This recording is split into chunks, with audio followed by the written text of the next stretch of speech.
onun neden peyda oldu? Bize öyle fikir bunu yapmaya. Birinciden ihtiyaç var idi. Çünkü caminin içi karanlık idi ve cemaat olsun, imamga olsun ağır gelirdi. Yani okumaya, netmeye, cemaatga bir şeyler anlatmaya. İstedik ya cami daha da yarık, daha da parlak olsun deyip. Ondan gayrı bellidir. Ya işte camiye cemaat daha ziyade katlamaya başladı. Cemaat sayısı arttı. Onun için camide yerde de ihtiyaç oldu. Bu sebepten bizler daha ikinci kat balkon kurduk, ikinci kat kurduk.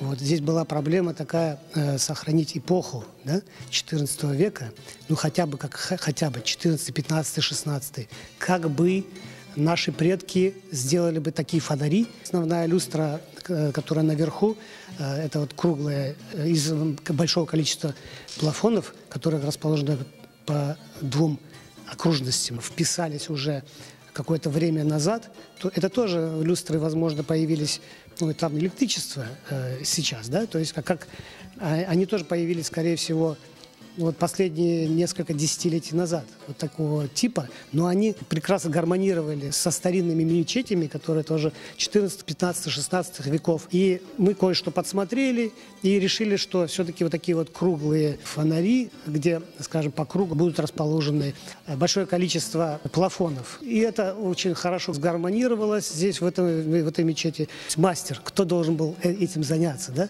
То есть у меня был... Единственная кандидатура – это Рустем ага Дервиш. Я, когда приехал в Старый Крым, мне там собрался коллектив, который задумали навести порядок в джами. И они спросили, интересно ли мне и как я себе это вижу. Задача кажется сложной, на самом деле это все просто. На самом деле ислам древняя культура, и легко мастеру восстановить, там, сделать что-то, потому что нужно просто посмотреть аналоги и повторить.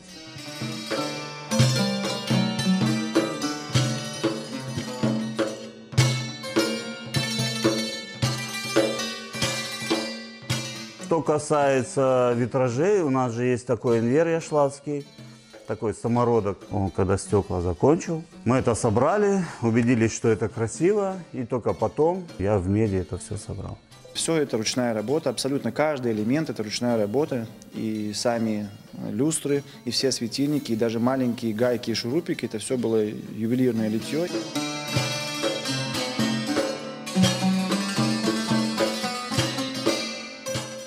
Здесь все, ну, такой интерьер, что здесь все старое.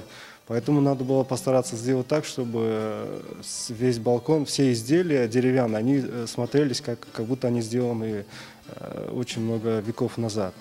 Вот. Ну, мы постарались это сделать. Ну, я думаю, что у нас получилось. Туда раньше заходили, жалко было, и как брошено это все было.